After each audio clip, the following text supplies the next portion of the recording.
তোমরা মানুষের মতো মানুষ হবা, সেটাই মা বাবার স্বপ্ন, সেটাই মা বাবার গর্ব। সুশিক্ষায় শিক্ষিত হতে হবে, মেয়েদেরকে লেখাপড়া থেকে বঞ্চিত করবেন না। যারা জিপিএ 5 পেয়েছে এসএসসিতে, তারা কিন্তু এখন থেকে নিজকে গড়ার সময়। তোমাদের পিতামাতার যদি আর্থিক সংকটের কারণে লেখাপড়া ছেড়ে দিবার উপক্রম হয়, তোমাদের প্রতি আমার অনুরোধ থাকবে, লেখাপড়া ছেড়ে দিবে না।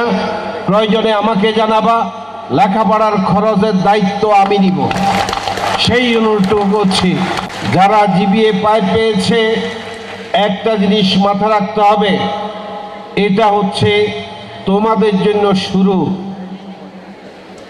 তোমরা এখন জীবনকে যেভাবে গড়তে চাও সেইভাবে গড়তে হবে। জিপিএ 5 পেয়ে নিজকে অনেক বড় কিছু